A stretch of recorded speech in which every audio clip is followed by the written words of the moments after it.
MPs are furious as the government moves to delay local elections, some by up to 3 years. Is this a necessary reform or a dangerous attack on democracy? Watch as tensions rise in Parliament over this shocking decision.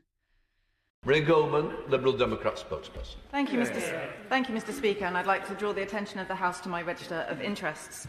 Mr. Speaker, yesterday, the Secretary of State for Housing, Communities and Local Government made a statement to this House in which she said that she had agreed to delay the local elections in some areas for 1 year. I have to confess that I'm a bit confused, Mr. Speaker, because my local council, Essex County Council, is one of those areas.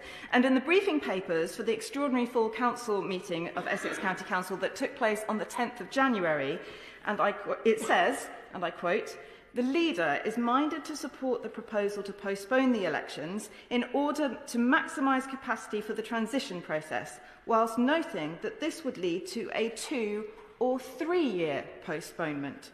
So rather longer than the 1 year the Secretary of State announced yesterday. Whilst noting that Essex County Councillors are usually elected for a 4-year term and that a postponement, really a cancellation of elections for 3 years, would be extending their terms of office by 75%, would the Leader of the House grant a debate in government time on the principles of democracy in the United Kingdom? Leader.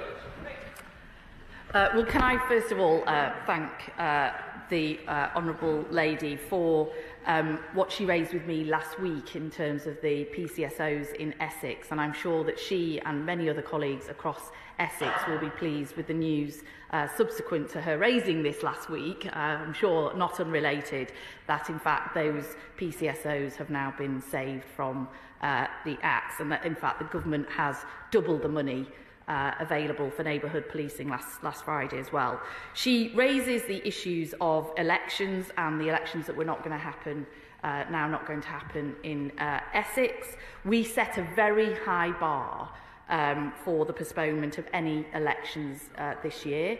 They are a postponement for 1 year, and in her case in Essex, it's in order that the Greater Essex mayoral authority can be established and elections for that mayoral authority to take place in May 2026. That is absolutely the intention. And I would just say to the Honourable Lady that I know these changes do take time and they can cause difficulties in local areas, but the devolution revolution that is coming her way through those changes will bring extra jobs, growth, better services, better transport and more power to her communities in Essex, and I hope she'll